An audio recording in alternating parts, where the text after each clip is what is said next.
Hey gang, what's up? It's Mrs. Evans. And Mrs. Oelke. Your Team 8-1 ELA teachers! Yay! So exciting. And today we're talking about setting up your writer's notebooks and your reader's journals. Yes. So that we can be ready to rock out our reading and writing this year in ELA.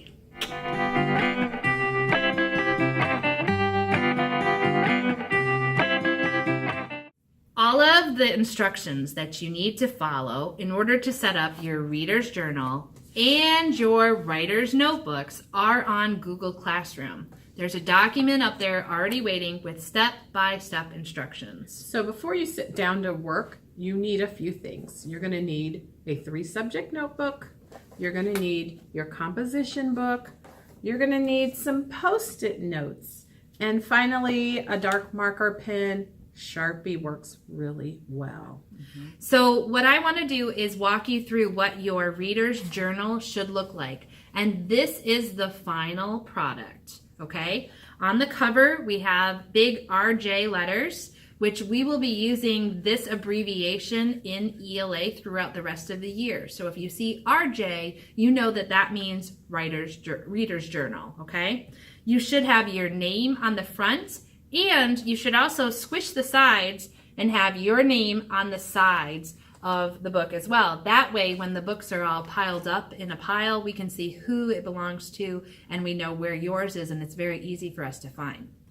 In addition, you are going to create a table of contents that we will fill in as the year goes on.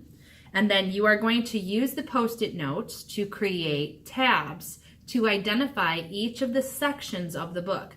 We're going to keep the work that we do in the separate sections so that everybody can be basically on the same page. And also because it helps us to stay organized and build those successful habits that we are going to need as students in the future.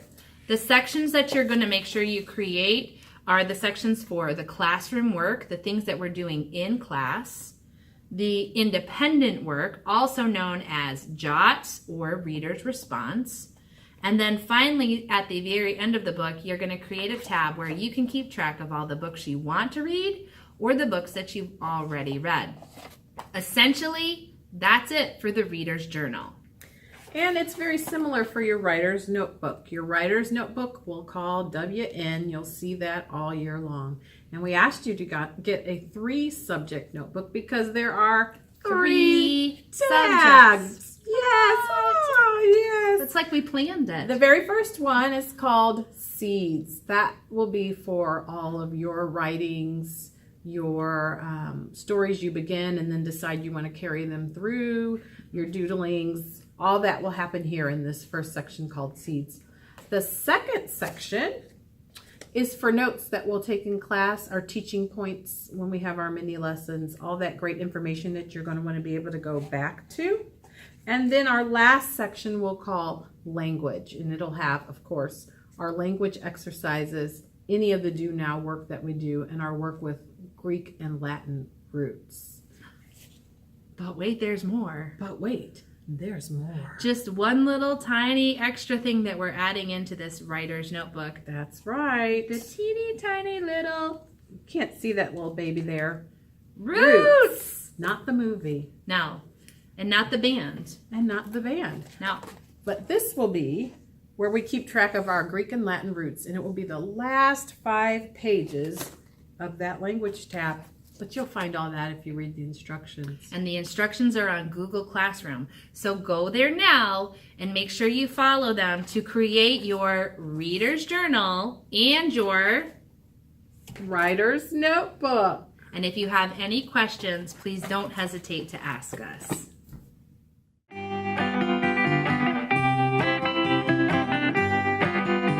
Because if I talk really fast and I'm like, hey, here's your reader's journal, you're going to do this. I'm going to just make sure you just get it all together like this, and then you're ready to read. Okay.